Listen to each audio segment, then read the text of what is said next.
Hello, good evening. It's Wednesday again, and today is the first day of the month, December, the last month of the year. And many of you are preparing for this year's Xmas. But there's one thing that is bothering us in this country.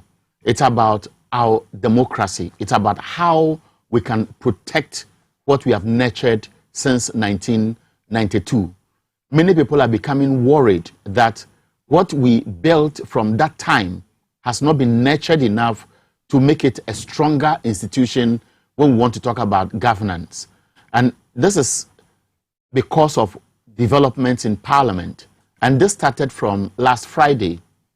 You would recall what happened and eventually why the minority in Parliament ended up voting against the 2022 budget statement. Over the weekend, we heard all kinds of threats, allegations, commentaries, legal interpretations. So many people were anticipating what happened yesterday in Parliament. We saw the reverse of what happened.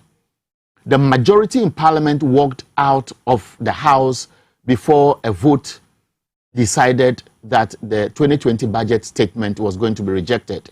Then yesterday, the reverse was that the minority side of Parliament was just not present in the chamber, and the majority side had its field day. But many say it is a reflection of how bad things are getting. On January 6th this year, when the House was going to decide on who should become the Speaker of Parliament, there was a lot of anxiety. Eventually, we saw the things that we would describe as unparliamentary, which even calls for some form of prosecution. That was the snatching of ballot papers, the ballot boxes, the chaotic situation, the invasion of Parliament by the military. But since then, nothing has happened. But the positive side was the expectation that with a hung Parliament and a Speaker of Parliament from the other side, we're going to see a more robust House, which was going to deal with the rule of law, respect for what must become the processes parliamentary proceedings go through. But what we have witnessed doesn't appear to be so. And so today we witnessed another chaotic scene. It could have ended in fisticuffs. Attempt to take away the chair the speaker was sitting on, attempt to snatch the maize, and the parliamentary press corps observing from the press gallery.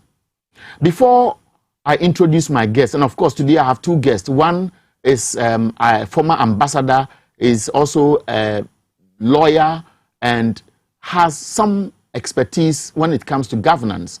Is a labor unionist, and so we'll be looking at him.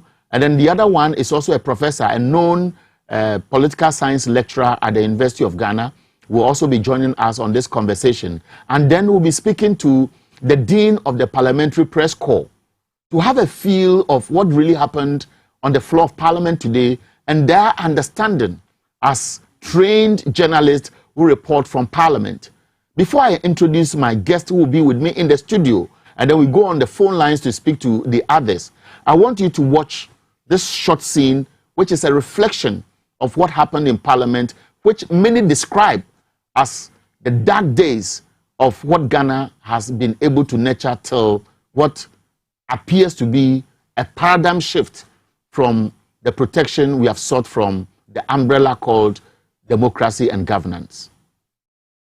Honorable members, let me put on record that I am a member of Parliament. I was counted to make the motion, and that was presented in this house. What are you doing? You can't rule on it. You have to take a decision. I did not vote. Tell me in the standard what is therefore the application. He cannot rule. He cannot rule on the motion. That is before the house. How can he rule on the motion? He cannot rule on the motion before the house. How can he rule? So as the standard. You are not a speaker. You are not a speaker. You are not a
And so you have seen it. Many of us have been following proceedings in Parliament since last Friday. We monitored what happened yesterday, and today we have seen it again.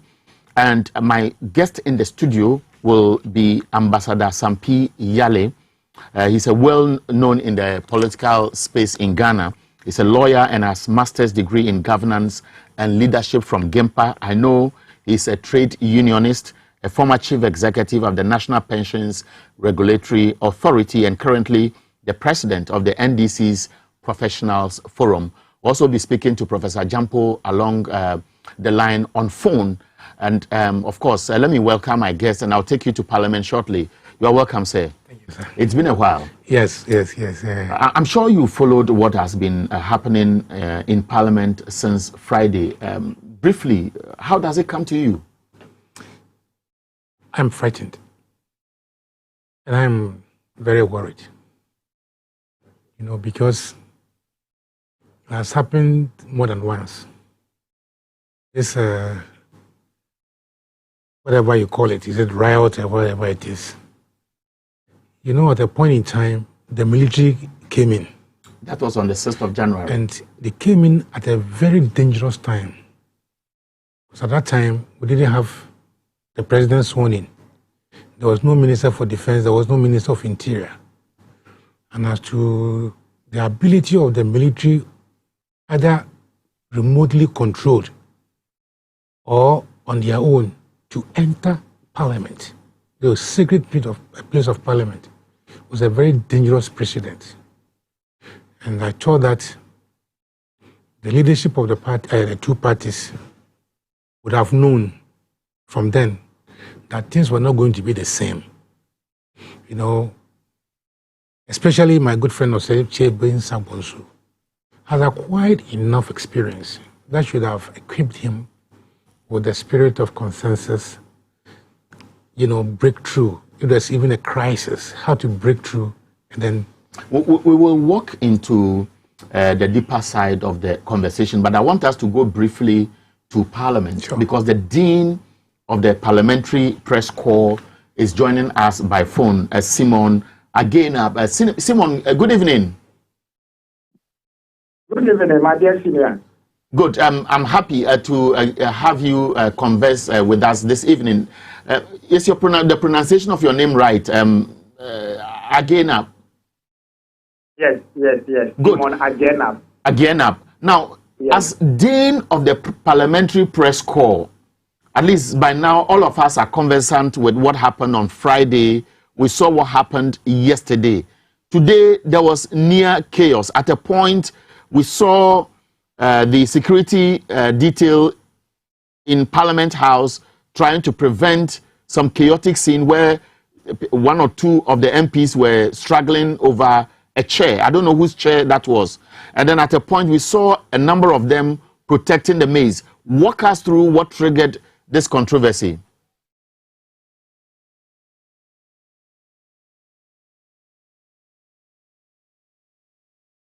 Simon, are you on the line? Yes, I'm on the line. Yes, I was asking you to tell us what really happened or what triggered that chaotic scene. Oh, thank you very much. Good evening once again, and good evening to your viewers. As you rightly indicated in your introduction, you recall that on Friday, the debate on the budget statement and economic policy ended with the leadership closing the debate on Friday. The speaker, after the leadership, the minority leader and the majority leader had finished their debate on the budget statement, the speaker was supposed to put a question on the motion for the adoption of the motion on the budget. Then the finance minister came through with another motion requesting the speaker to give him time to engage the leadership on both sides. Then the speaker then deferred the decision on the motion to the House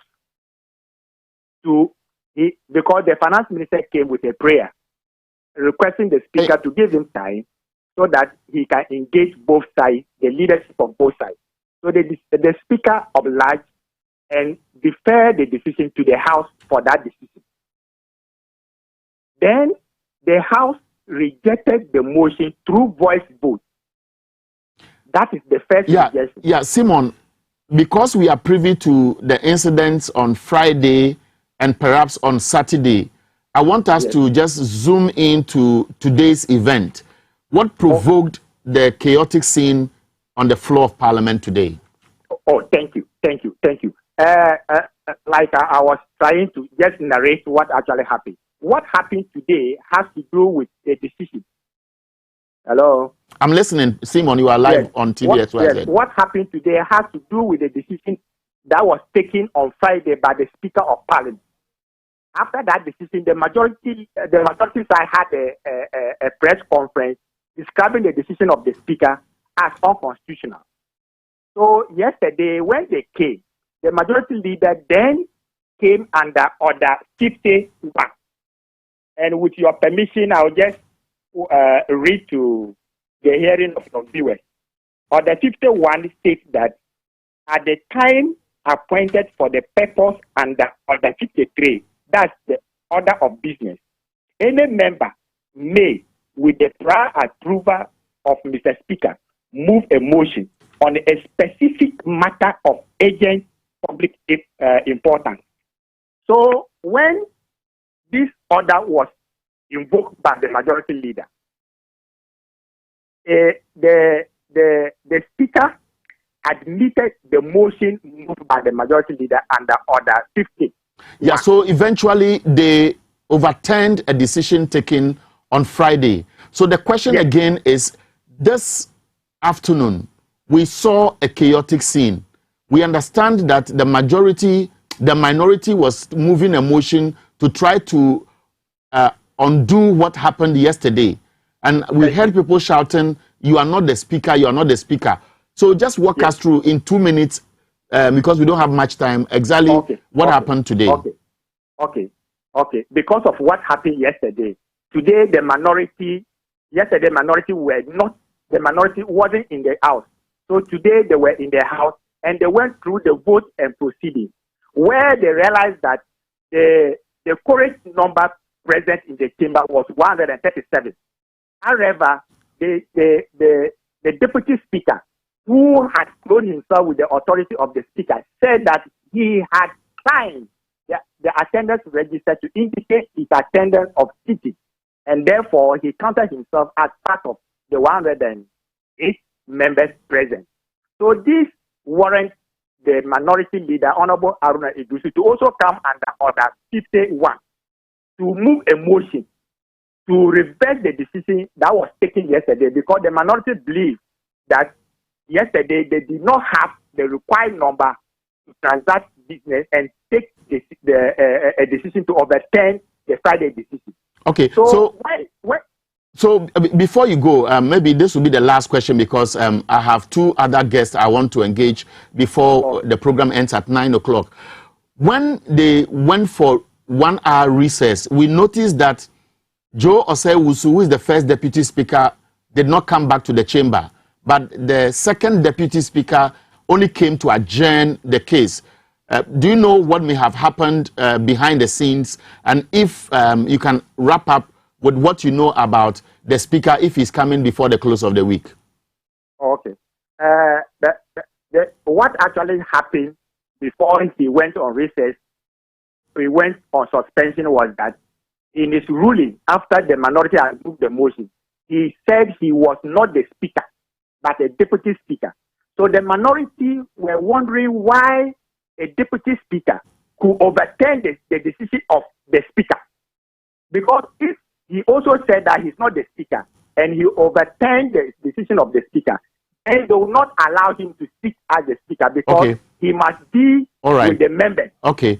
All right. I think you've given us a summary because you understand the proceedings better. We are so grateful for your time. We believe that if we have much more time again to seek your opinion, we'll come back to you, sir. Thank you very much. So Simon is the Dean of the Parliamentary Press Corps. But Sam, so we have the overview. Do you describe this as crisis? And what are the threat levels at this stage? The threat levels are high. They're very high.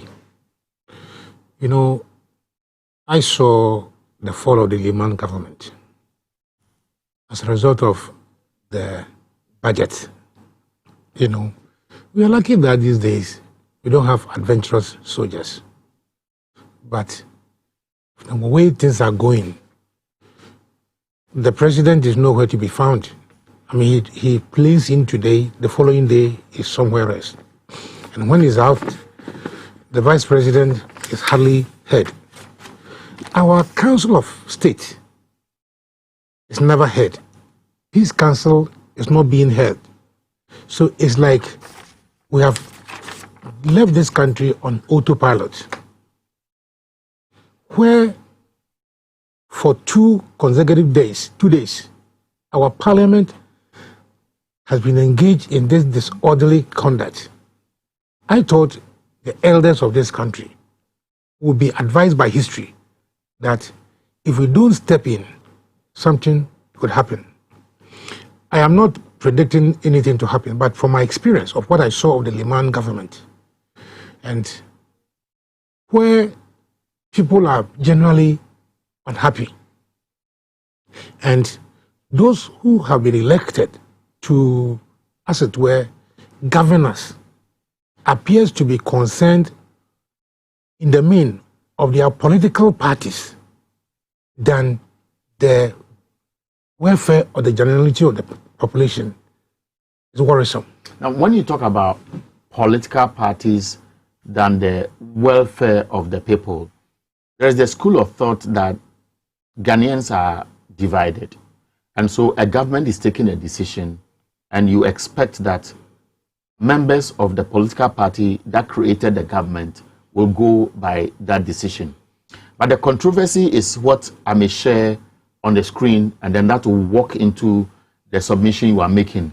It's about the misinterpretation or the different twists to clauses or aspects of the Constitution that the members of Parliament are referring to.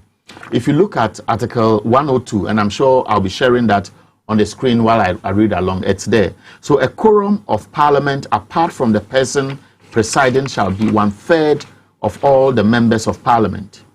And then you have except that, I'm looking at 104, voting in Parliament, except as otherwise provided in the Constitution, matters in Parliament shall be determined by the votes of the majority of members present and voting, which at least half of the members of Parliament present. The Speaker shall have neither an original nor custom vote. Now, if you look at what I've just referred to, what makes it interesting is that today, on the floor of Parliament, I heard the majority leader saying that EC chair can vote. And therefore, if you are in the chair as a speaker and you have to vote, you have to go ahead and vote. We sought to suggest that what happened yesterday was legitimate. I've also heard conversations suggesting that when there is a tie, i.e. 137, at a point the speaker may have to take a decision. But others say at that stage it is rather the minority which would have had its day. No. Now, if you look at how lawyers or people who understand legal issues are putting their own twist to this issue, for you as a lawyer, how do you also see it? See, there are rules governing Parliament, and I have gone through all the rules. And as a member of the Consultative Assembly, I also know what we provided for. So you were a member of the Consultative Assembly, which saw the birth of the 1992 yes, Constitution. And I also was very active in the referendum. So I know what was provided for Parliament in the Constitution. We provided that 1/3 of the members, of all the members present, constitute a quorum. Because you cannot expect every member to be there. And you cannot also expect about a half of that for a quorum to start. Quorum is the number of people needed to start a meeting. Quorum. But like you read, there are certain decisions. See, Article 105 said, 104 said, except as otherwise provided. It means that there are other decisions that could be taken without this provision. You understand? But where this provision is in contention, there shall be 1/3 I'm sure. At least half of all the members of Parliament must be present and voting. You see, are you following me? Now we have 275. So 1/3 is supposed to be what? Obviously, it's less than 100. Yes. Because they are looking at the 275 number of members of Parliament. They are looking at 137, 137. I'm saying that 1/3 will be 91. Right. But the other half the half will be 137.5. Which is not possible. But because we don't have 1/3, half a person, that will equate it to 138. What should have been sensibly the case is the fact that because we don't have, we have balanced sites, the 5% should have been reduced to 136 for the purposes of effective decision making. Because if you make it 138, anytime one member of government is not there, it becomes obvious. Obvious. And let me correct you. When 137 votes, the motion is said to be lost. Because 137 here, 137 here. Now the critical thing is that when the speaker sits, the two deputy speakers came from political parties. One is an independent candidate and one is from the MPP. As a matter of fact, the behavior and conduct of the independent candidate has clearly made him a member of the MPP. How do you explain that? Because you see, he said no, if he had said that on certain voting I will support the MPP, then he's still maintaining his independence. But if he says that I will align myself with you, I will vote every time on your side, it means like they have joined him. They joined the MPP. But that was supposed to have been anticipated even before we get to this stage. But there are three things playing out. The executive wants to have its way. Yeah, I was coming to that. Parliament also wants to assert its authority. Yeah. And you see the semblance of an attempt to undermine the Speaker of Parliament. Yeah, and so two key arms of government have this friction at the time. Yeah, I was going to address that. You know, there were times when Oseche Bensa would proudly say the majority would have their say and we will have our way. You remember those days? It means that they were 169 against one or something of the MPs. But today, you have 137, we have 137. You understand? You neither form the half nor we form the half. So in those days we said the Jack of the playing card is the independent candidate. Which independent candidate has said that he's always going to side with the NPP? Now, the problem comes in when the Speaker of Parliament, the official Speaker of Parliament, is not there.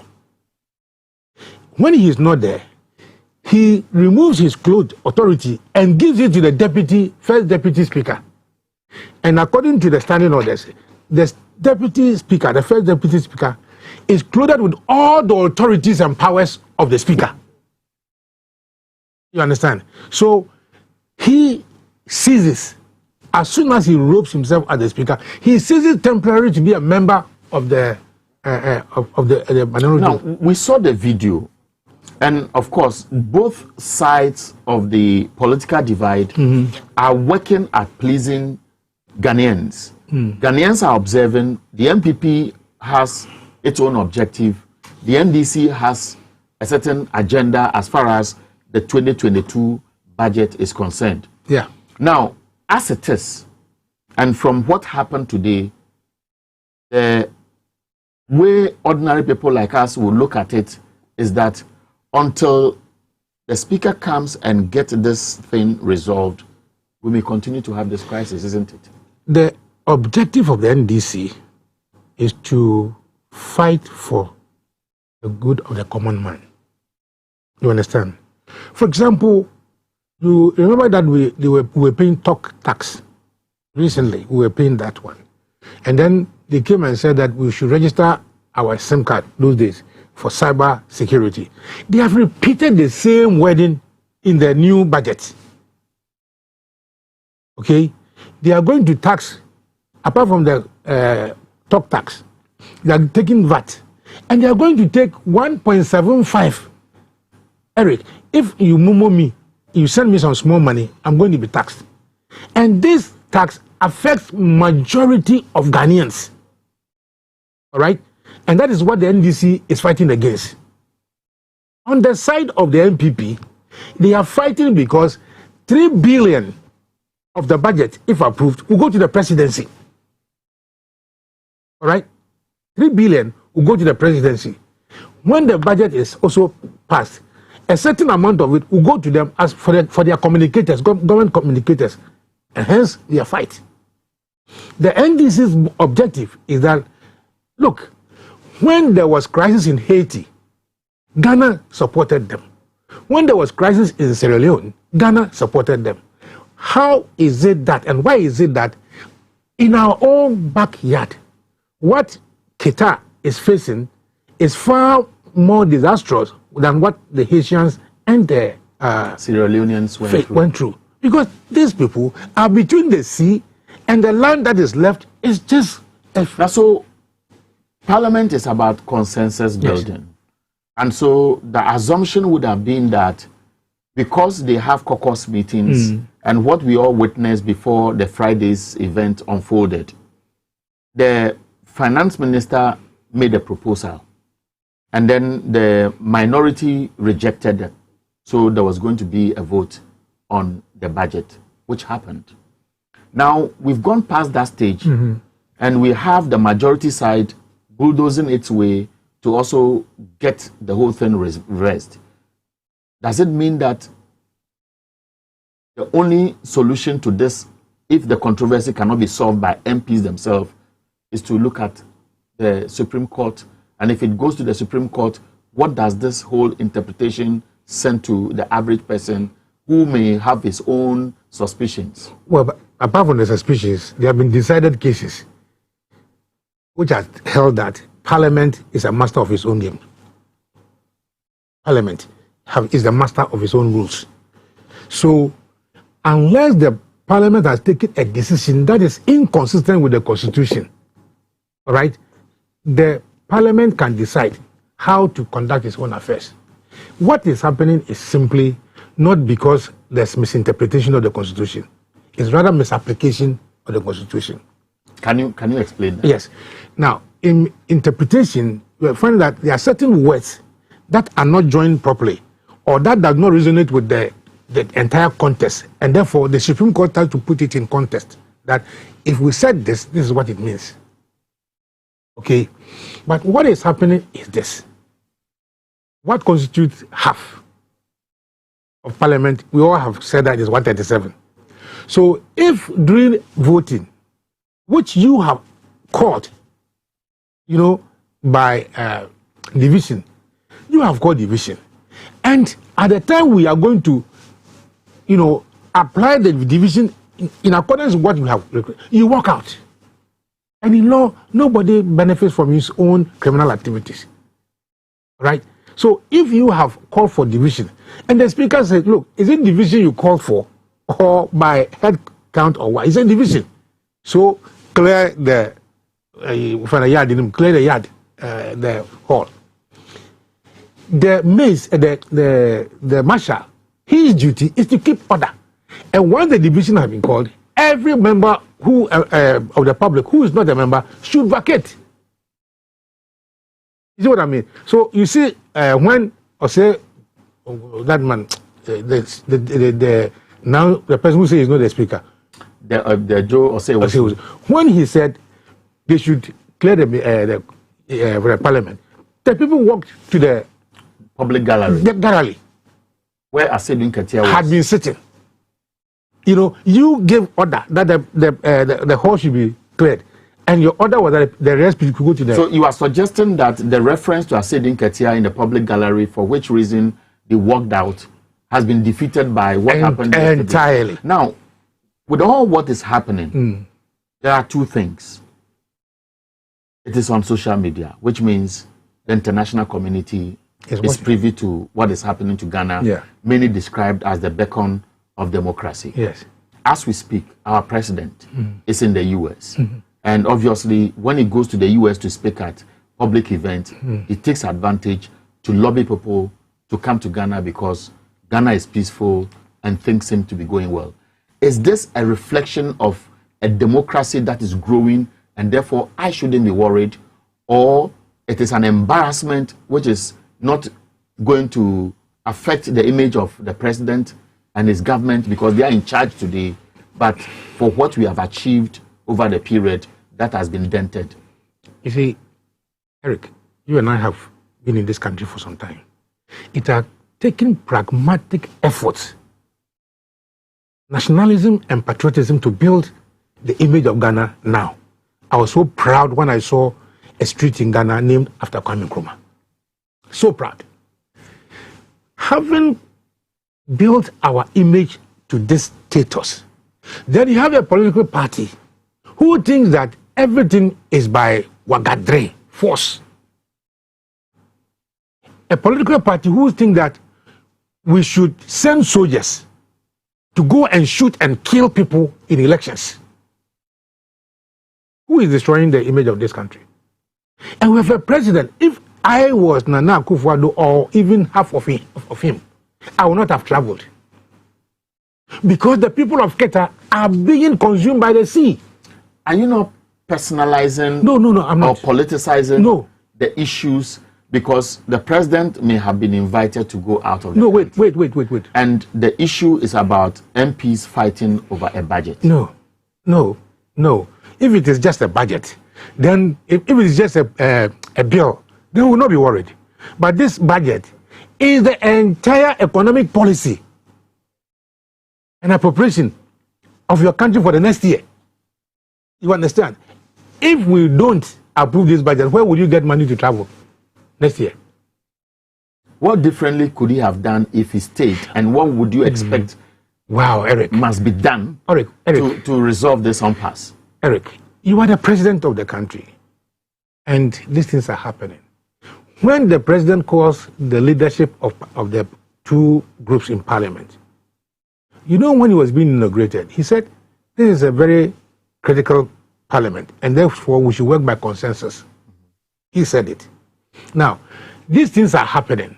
What I would have done is to call a meeting at Tvxyz, lock all the MPs, the leadership, and say, look, let's find a solution to this matter before we go.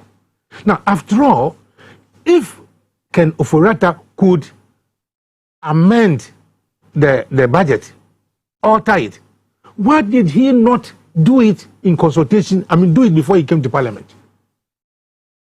So if I was the president, I would not have traveled for two reasons. One, the people that voted for me, the people I swore to defend, are being taken away by the sea. It's like the country is at war. Are you following me? So are you saying that if we wake up in the morning and our voters have taken part of Nzema, would the president say that he's traveling because somebody have invited him? The same catastrophe or tragedy that has affected the people, which you sent Bawumia to Sierra Leone, worst of it is happening in your country. Now, so he has gone to the US. Some may suggest that he doesn't care because that may not. In my opinion, he doesn't care.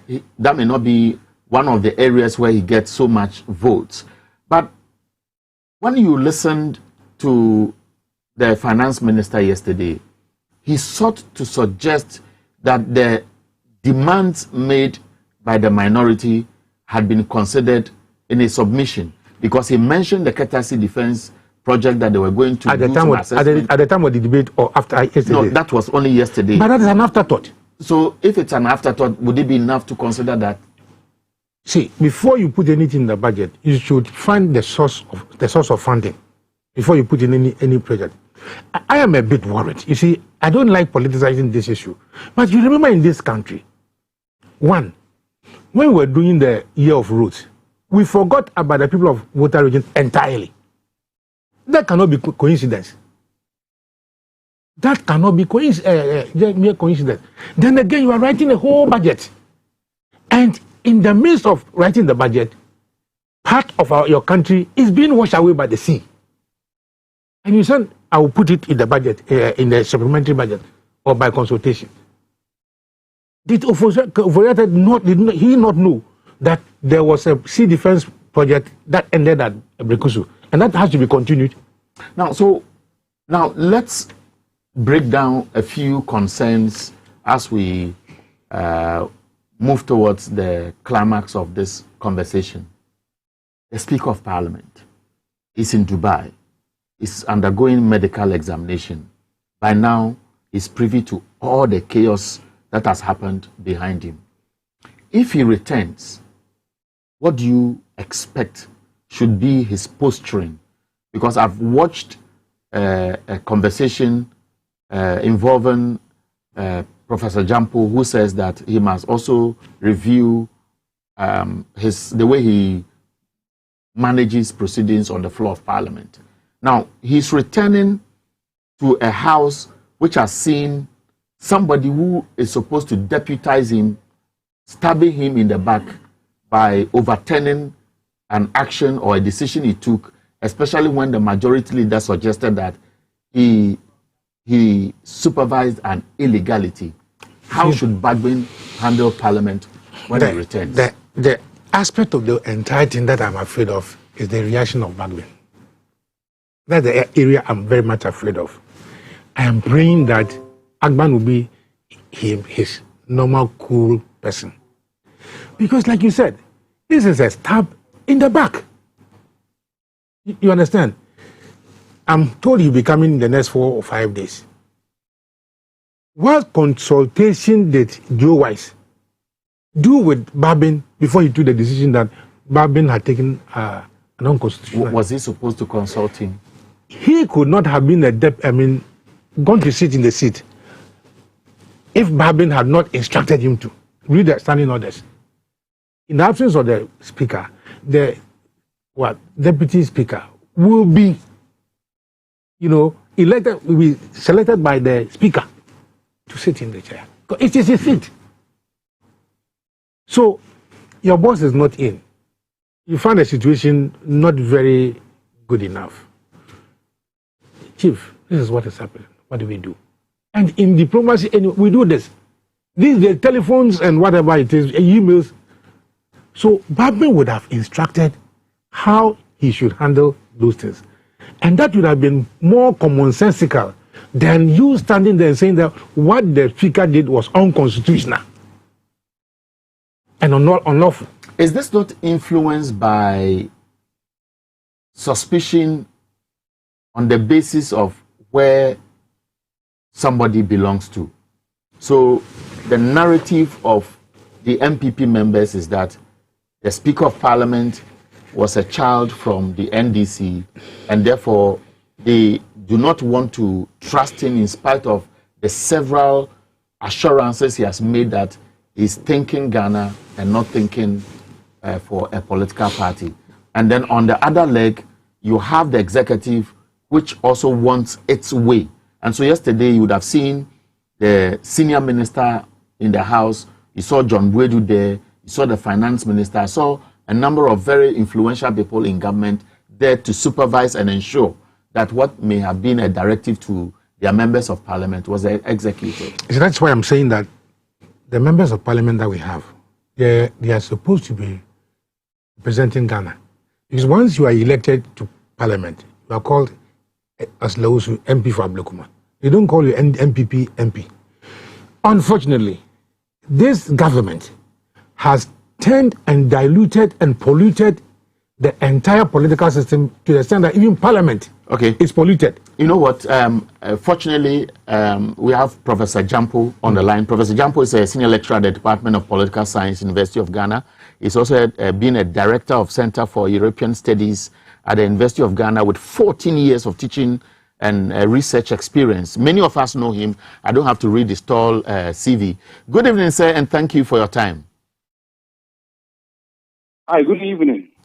Yes, I'm happy. I thought you should be sleeping by this time, but I'm happy I have you on my platform. This is Tvxyz. This is Ideas Exchange. Sleeping around this time. Okay. Yeah, that is super. I know. By now, in those days when we were students, you say you'd be mining for the next lecture. But sir, you have watched proceedings on Friday, on Saturday, today, almost chaotic. The videos are all over. The international community is watching. From where you sit, what perception does it create about Ghana's democracy today? Oh,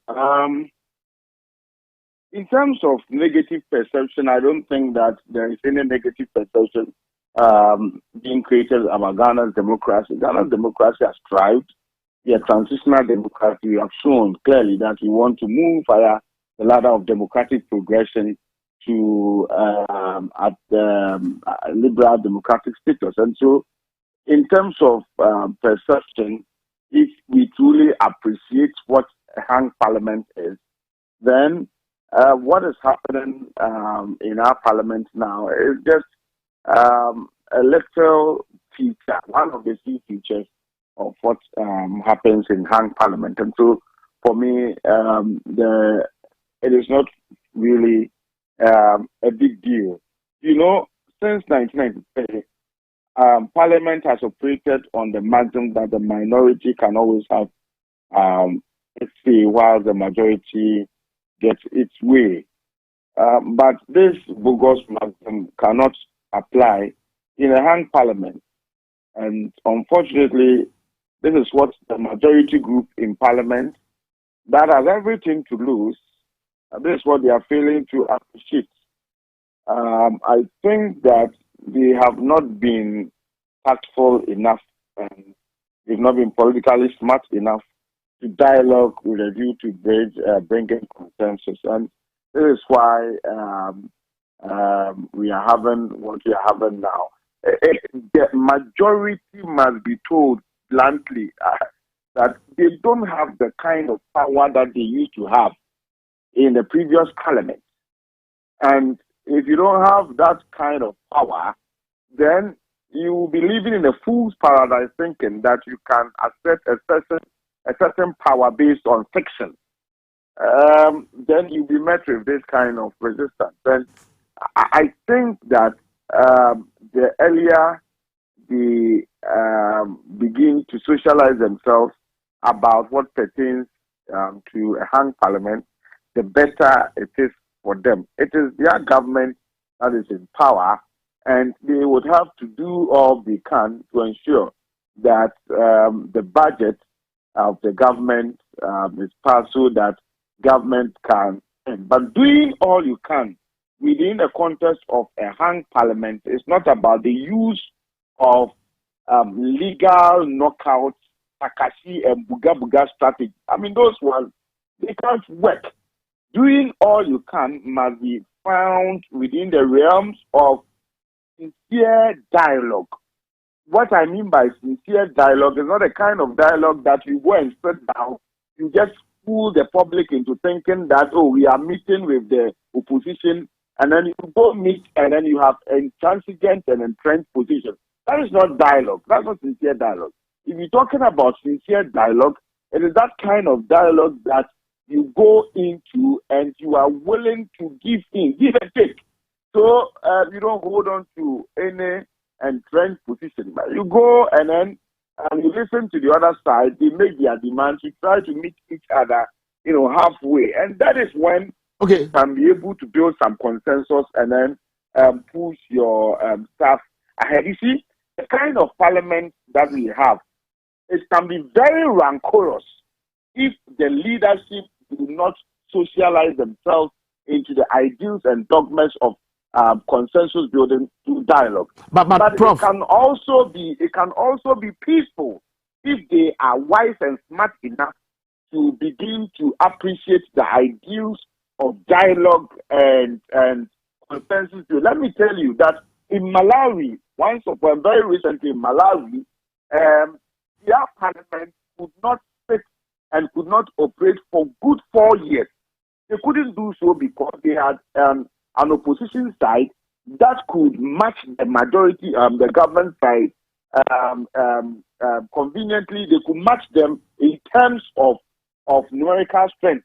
And they were not also willing to dialogue, to build consensus on anything. And so their parliament could not act, they couldn't speak, they could not agree, they couldn't work. And so my point is that if our leaders, particularly from the majority side, would not be smart enough to be able to build genuine consensus through dialogue, then we may eventually not have parliament that would provide the space for them to chop their positions. Okay, so Prof, very good submission, but let me put it this way. We have a Speaker of Parliament who has virtually been undermined by his colleagues who have used strong terms to describe how things unfolded on Friday. And of course, we all monitored proceedings yesterday and how it ended up today. And then we also have the executive. Some say the president shouldn't have gone to the US, for example, could have stayed, could have brought the leadership, and there could have been some level of consensus building at that level. Would this have been appropriate? Is it too late now? And how should Bagwin conduct himself if he returns? If he can do this in 3-4 minutes, I'll be grateful. No, Bagwin should go ahead to do whatever he's doing. Speakers all over the world have reflected their partisan interests. Speakers from 1993 of Ghana's parliament have been partisan. I mean, the only difference is that for now you have a Bagwin who is coming from a different political party, but Michael Kwe was partisan. Okay? Hughes was partisan. Aladete was partisan. D.F. Annan was partisan. They've all been partisan. Didn't you see Nancy Pelosi in the full glare of the cameras shredding the speech of Donald Trump? Didn't you see? They've all been partisan. But you see, whether a speaker is partisan or not will be inconsequential if the leadership of parliament is able to meet and dialogue to build consensus. Once they dialogue with a view to building consensus, then all these things, would not have effect on what goes on in parliament. But with the greatest of respect to them, what they are doing now is in parliament, it's like a child's play. It's like it's like a child's play. People who have been pushed to operate in a certain manner, and they are embarrassing themselves. And I asked myself, once upon a time, there was a Reverend Professor Mante who asked, where are the wise people in Ghana? And where are the wise leaders on the floor of parliament? Don't they see, can they appreciate that this is how a hung parliament is likely to behave if they are not reasonable enough to reason together? I mean, if they can't see this, then I'm saying that, take note of this.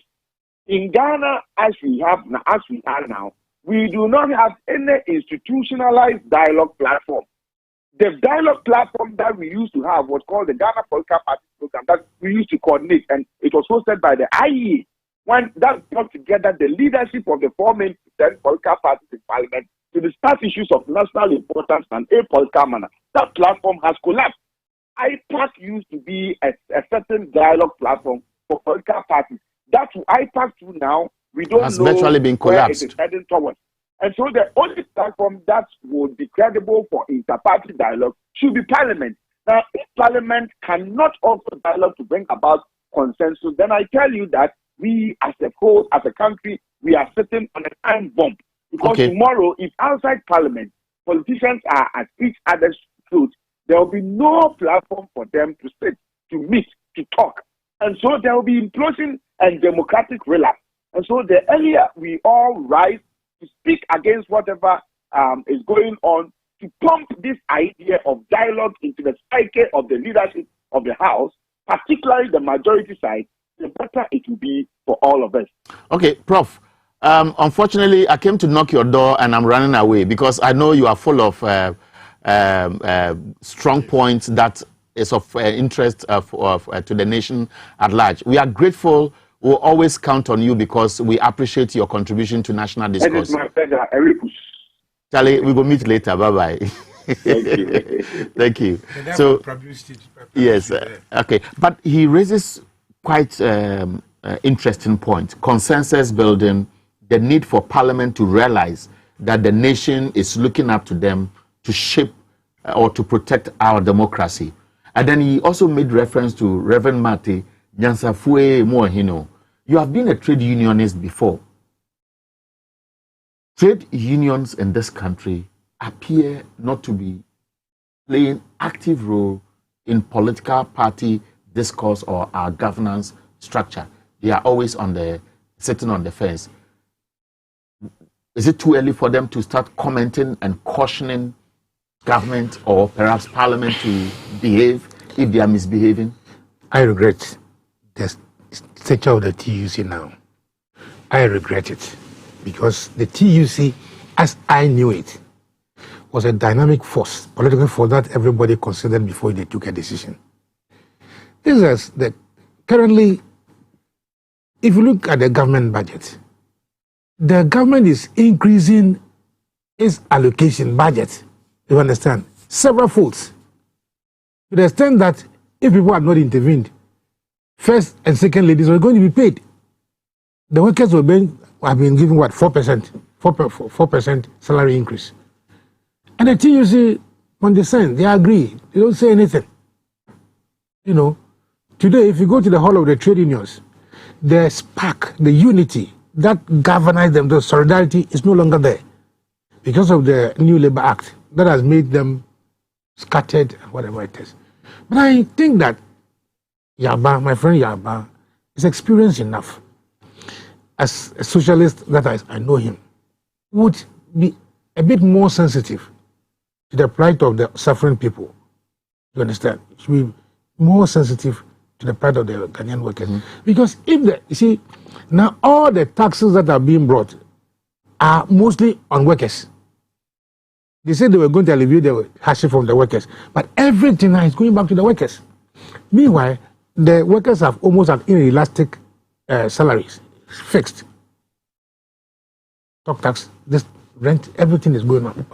I think the TUC, I call on them. So let's look at going forward, because if you look at what happened in August this year, it created the impression that the minority is very suspicious of the executive. And I want to make reference to Haruna Idrisu when there was a case involving the Asen North MP. Yes. And then I will share with you what I dug out. And this was the commentary by the minority leader. It says, "We in the minority remain unshaken. We are confident that is our seat and will remain our seat. And we will contest the ruling." It's on the screen, so I'll read faster down. "And we will contest the ruling. The judge erred both in law and in fact. It's a travesty of justice, but what is worrying, we don't want to believe that the courts of Ghana have been captured and that the courts of Ghana have become forums being used surreptitiously to tilt the balance of power." And then the second paragraph is the real quotation. "We are equal, 137, 137. What is happening is the courts now being used to tilt the balance of power and to weaken time-tested historical notion of checks and balances. Justice must not only be done, but it must manifestly and undoubtedly be seen to be done." Now, I deliberately went for this because you often hear go to court, go to court, go to court. And of all what we are witnessing today, if the executive, the leadership of Parliament, perhaps other political party leaders, as Professor Jampo said, should go for some frank conversation at a round table to look at Ghana first, this country, as he put it, is on a time bomb and may be heading towards chaos because the average Ghanaian is becoming agitated. What do you prefer to be the best approach to handle this going forward? You see, Eric, you and I, you were very little when Kwame Nkrumah was dethroned. You saw the jubilation. Anytime there's a coup d'etat... When he was overthrown, I was not born. Oh, okay. I was about 6 years. You know. Yeah. I was not born. You know. Right. At a point, you assume the reins of government to, relieve us of our problems, to solve our problems. They come around and say, "Oh, Maidamamo, I'll do this, I'll do that." And we feel that, we need that salvation. Not so. Then now, you are in a race to even tax them more. Today, this budget is not about roads or anything. It's about a race to make more money. The minority leader says withdrawal of the JEPA deal, suspension of the 1.75 levy, proper reconstruction of paragraph 829 of the Aker Energy deal relating to GNPC's acquisition of stake from Aker Energy and AGM Petroleum, review of the benchmark value for imports, allocation of funds for management of the Qatar tidal waves disaster. These are our demands. It's very simple. See, you have mortgaged the GET fund. Every fund in this country has been collateralized, taking a loan for 15 years. So in the next 15 years, we are not going to get any money from the GET fund. We are not going to get any money from the ASLA. We are not going to get money for, several things.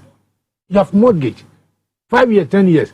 Meanwhile, we still do not know how you have used the money. Are you not suggesting that government doesn't know why it is talking about breaking the 8, for example, because they know what they have in their sleeves, and therefore they may be looking forward to surprising you with what they are packaging to solve our problems. I'm not talking because their narrative is that we need money. We are borrowing. We have borrowed so much. We don't want to borrow. We are raising money internally to solve our problems, and you are complaining about the Eric, have you read the budget? Strategy. Have you read the budget? Have you read the budget? I have the 3 billion that is going to the presidency. It is going to go straight from the consolidated fund, right? The 1 billion they are promising for the youth enterprise is going to be by syndication of banks. Who told them the banks have accepted it? That they will give 1 billion. You see, you are taking 1 billion. It's coming straight from the consolidated fund. But the one that should come to the youth, that is should be coming from the banks. All right. Again, Eric, if the government is taking 3 billion for so-called flagship projects, it means that all the monies we have allocated for those flagship projects for the past 3 years, what has happened to it? Because it should be reducing returns. I needed 20 billion cedis to do a project. First year, it comes to 15. Third year, it should be reducing. But rather, we are going to take more money. Unfortunately, our time is up. I'll give you 30 seconds. Yes, if you were supposed to give encouraging remarks to anybody, stakeholders, who should join the discourse to ensure that if something is going wrong, we can try to right it, what would you say? That's your camera. First, I would advise Ken Ofori-Atta to understand that the disabled, we have a responsibility for the disabled as a country. Because it's through no fault of them that they are disabled. And therefore, any program that alleviates their suffering, we should not think up with that.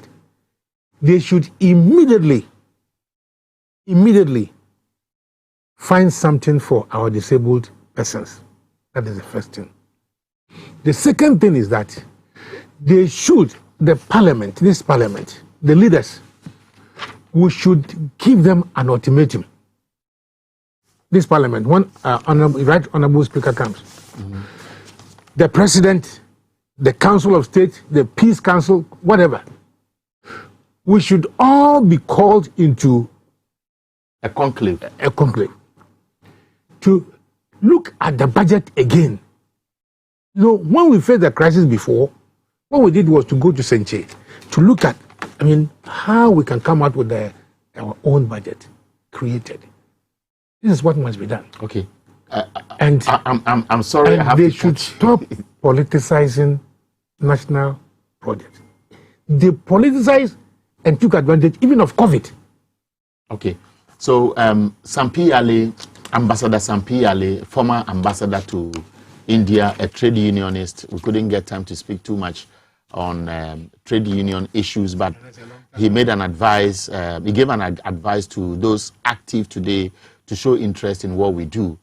Of course, he's also a lawyer and somebody who is into governance issues. He's also the president of the NDC Professionals Forum. We also spoke to Professor Ransford Jampo. Many of us know him too well. He's a political science lecturer at the University of Ghana. And then we also spoke to the Dean of the Parliamentary Press Corps, who gave us an overview of what happened in Parliament today. I want to say thank you to all of you for joining this program. This is Ideas Exchange. Tomorrow, between 1 and 2 p.m., this program will be repeated. Join us at that time. And then next week, we'll be back again for another edition. For those of you who have sent me messages and wish you can be part of this program, the producers are putting some thoughts together to see how best we can incorporate you on our program to make sure that you also have your say so that all of us can bring our ideas on board.